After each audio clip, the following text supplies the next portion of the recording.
Henry, Gordon, and James were shut up for several days. At last, the Fat Controller opened the shed. "I hope you are sorry," he said sternly, "and understand you are not so important after all. Thomas, Edward, and Percy have worked the line very nicely. They need a change, and I will let you out if you promise to be good."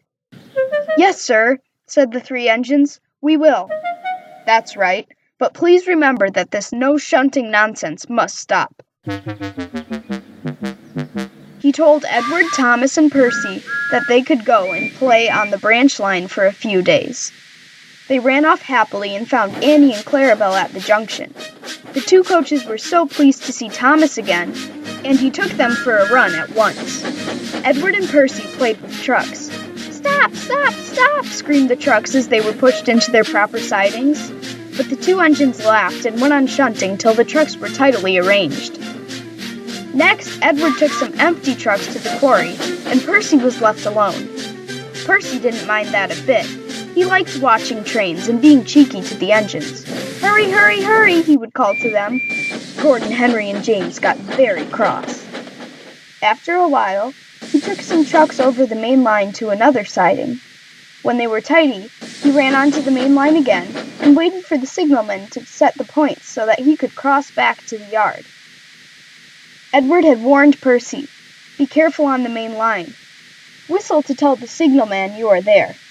But Percy didn't remember to whistle, and the signalman was so busy and forgot about Percy.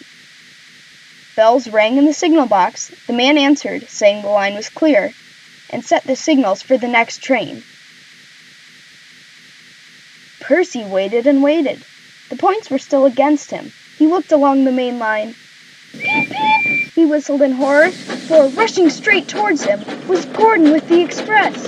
"Boop, boop, boop, boop, boop," whistled Gordon. His driver shut off steam and applied the brakes. Percy's driver turned on full steam. "Back, Percy, back," he urged. But Percy's wheels wouldn't turn quickly. Gordon was coming so fast that it seemed he couldn't stop. With shut eyes, Percy waited for the crash.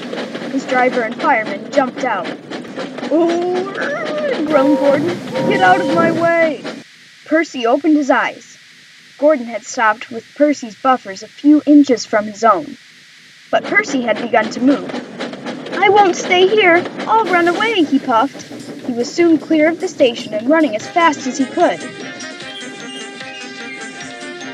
He went through Edward's station, whistling loudly,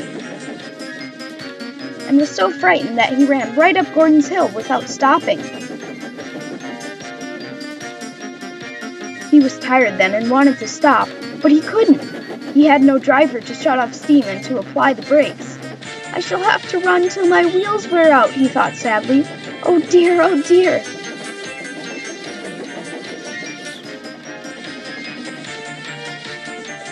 "I want to stop, I want to stop," he puffed in a tired sort of way. He passed another signal box. "I know just what you want, little Percy," called the man kindly. He set the points, and Percy puffed wearily onto a nice empty siding, ending in a big bank of earth. Percy was too tired now to care where he went. "I want to stop! I want to stop!" "I have stopped!" he puffed thankfully, as his bunker buried itself in the bank. "Never mind, Percy," said the workmen as they dug him out. "You shall have a drink and some coal, and then you'll feel better." Presently Gordon arrived. "Well done, Percy. You started so quickly that you stopped a nasty accident." "I'm sorry I was cheeky," said Percy. "You were clever to stop." Percy now works in the yard and finds coaches for the trains. He is still cheeky, because he is that sort of engine, but he is always most careful when he goes on the main line.